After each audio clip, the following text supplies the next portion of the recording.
a partir del 1 de enero, el salario mínimo va a ser de 249 pesos diarios, 7,508 pesos mensuales.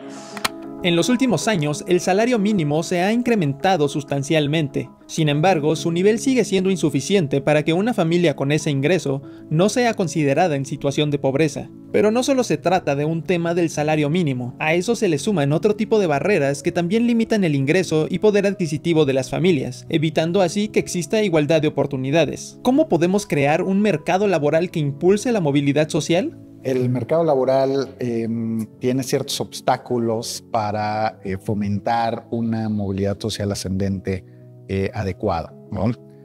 Por un lado, tenemos ingresos muy precarios, bajos, de una parte importante de la población. Existe discriminación en el mercado laboral, existe falta de participación laboral de las mujeres.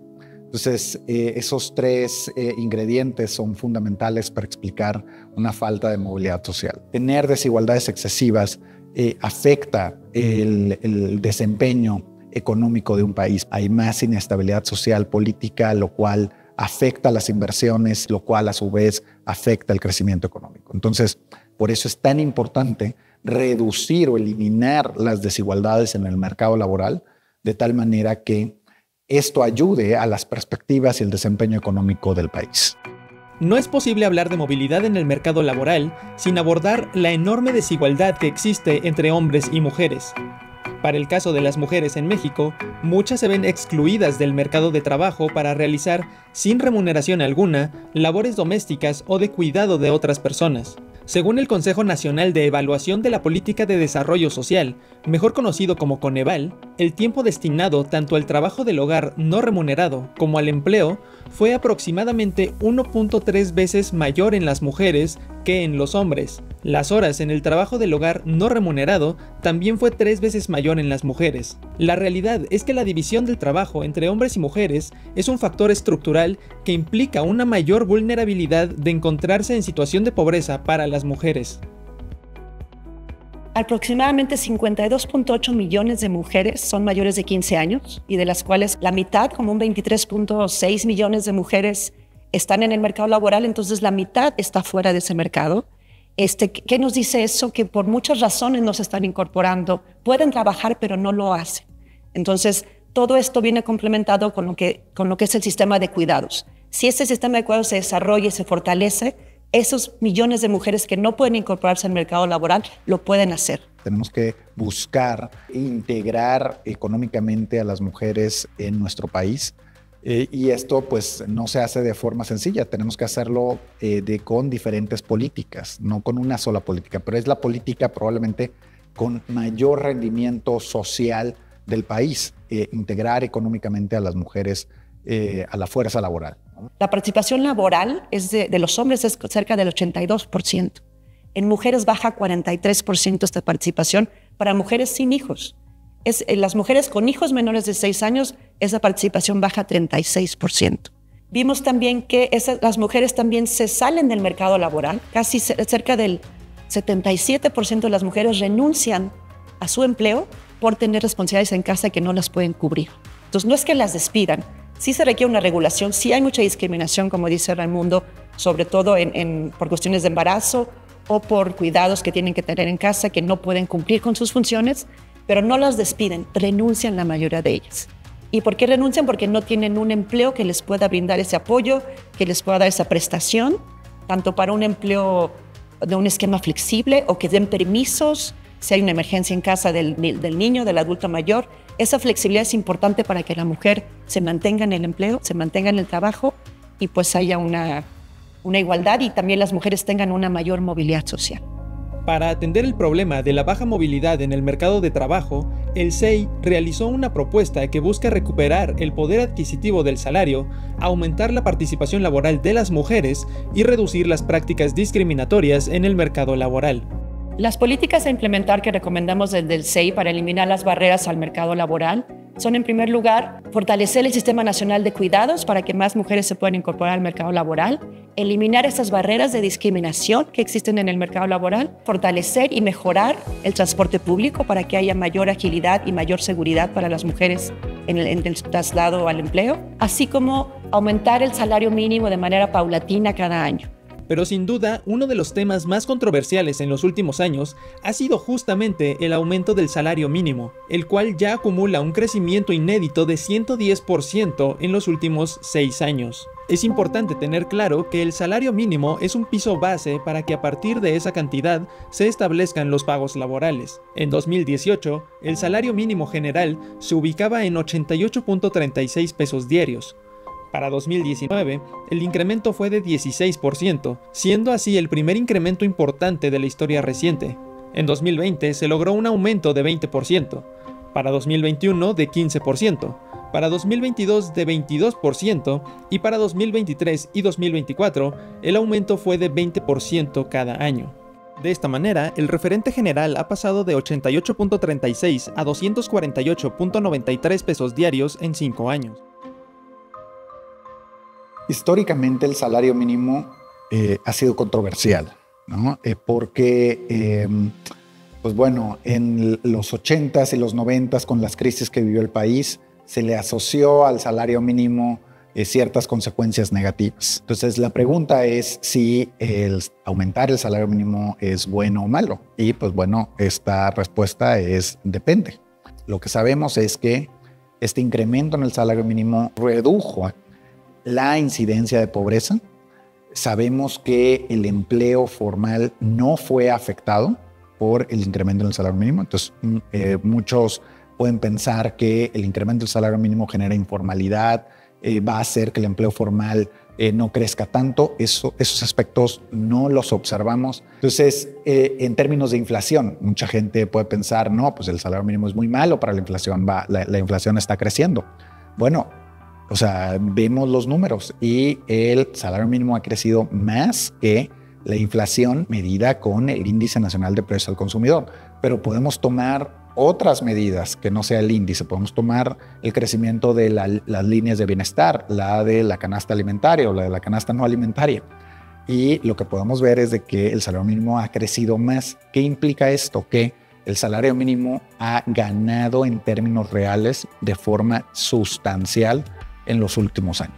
Y los estudios concuerdan en que el salario mínimo no causa inflación y si causa aumentos en los precios es sumamente pequeño, al menos en mi lectura de esta bibliografía especializada. Entonces, entonces, ¿qué es lo que ha ocasionado? Entonces, sí ha aumentado los ingresos de los trabajadores de bajos ingresos, reduce pobreza. Entonces, esto te dice que el incremento del salario mínimo ha sido positivo para la economía del país. Entonces, la propuesta es, bueno, observamos estos cambios y decimos, bueno, si tomamos lo que dice la Constitución, ¿cuánto tiempo tardaríamos en llegar a lo mandatado por la Constitución? Y entonces, lo que nos damos cuenta es de que si aumenta 10% al año en términos reales, ya ajustado por inflación, podríamos llegar a cumplir lo mandatado por la Constitución en 2032. Y por supuesto que se reconoce que el salario mínimo puede llegar a tener consecuencias negativas de que ya no se puede aumentar. Por supuesto que podemos llegar a eso y por eso en el documento somos cautelosos en que tenemos que ir analizando año con año las consecuencias positivas y si hay negativas, reconocerlas para seguir con este proceso de cumplir lo mandatado por la Constitución. Por otra parte, la inversión en infraestructura para reducir el costo del transporte e incrementar la conectividad también juega un papel crucial en el fortalecimiento del mercado laboral y en específico en la participación de las mujeres. Es sumamente importante aumentar la participación laboral femenina para mejorar las oportunidades de movilidad social en el país. Y esto se puede hacer de diferentes formas. Y un canal sumamente importante es la mejora del transporte público. En estudios recientes, cuando se analiza cuando hay una nueva vía de transporte público, se ve que la participación laboral de las mujeres aumenta de forma importante. Los ingresos de las familias de bajos ingresos aumentan también. Entonces, eso es lo que sucede. Entonces, y esto es un ganar-ganar para todos.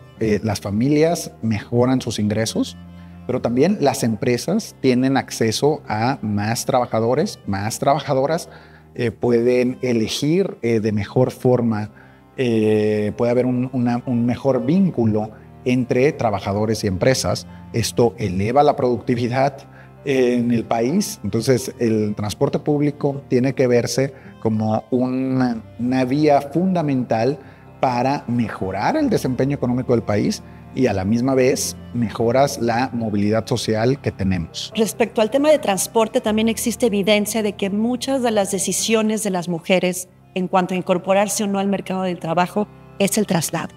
Entonces, muchas mujeres no se incorporan al trabajo por sentirse inseguras en ese traslado. Entonces, el mejorarlo sí va a tener consecuencias positivas de incorporar más mujeres. Es una decisión interna en los hogares de mejor no trabajes porque no es seguro el transporte. Entonces, sí es una herramienta importante para eliminar esa barrera de acceso. Asimismo, el combate a la discriminación laboral también abonaría a un mercado laboral que impulse la movilidad social. Las recomendaciones del SEI van desde establecer cuotas de género en los puestos de alta dirección o cambiar la información que solicitan los empleadores en procesos de admisión a las empresas, hasta hacer cambios a las licencias de maternidad y paternidad. Respecto a la discriminación laboral, muchas empresas piden fotografía en el currículum. Eso debe de estar legislado y prohibido. En muchísimos países no lo piden. México es de los muy pocos que lo piden, lo siguen pidiendo. Y existen muchos estudios con evidencia de que sí las empresas discriminan de manera subjetiva u objetiva al ver la fotografía. Ya sea por apariencia física, si es mujer o es hombre, si tienen rasgos indígenas o no, si están muy gordos, si están muy flacos. Esa discriminación subjetiva que las empresas realizan sucede, y una manera de evitarlo es eliminando la fotografía del currículum. Otra de las medidas es unas licencias de maternidad. En México están muy diferenciadas en cuanto a días que se les da a las mujeres para maternidad, que son cerca de 80 días, versus las licencias de paternidad, que son solamente 5 días. En muchos países esas licencias ya son de igual número de días tanto para hombres y mujeres.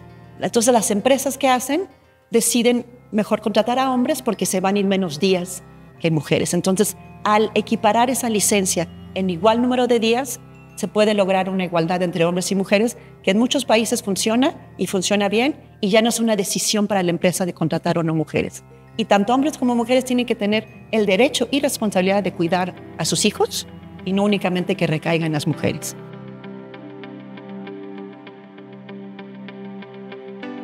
El eliminar estas barreras en el mercado laboral no solamente va a ayudar a esas personas que están buscando un empleo digno y mejorar su movilidad social, también es una relación ganar-ganar en las empresas. Las empresas también van a tener más productividad al tener a gente contratada con flexibilidad, con prestaciones, que estén contentas en su trabajo, y eso genera productividad tanto en empresas como en las familias. El mercado laboral es sumamente importante en México. El ingreso de las familias, por ejemplo, 2/3 partes viene del trabajo. Entonces, si queremos mejorar el ingreso de las familias en México, tenemos que enfocarnos en el mercado laboral, que es donde viene la mayor parte del ingreso de las familias. Entonces, las preguntas fundamentales es cómo le hacemos para que más familias tengan más ingreso. Y eso pues depende de una buena parte de que el salario mínimo cumpla con el mandato de la Constitución, y cómo lo hacemos para que más personas participen en el trabajo remunerado. Con eso vamos a poder lograr mayores ingresos para las familias y un mayor bienestar y mayores oportunidades de movilidad social.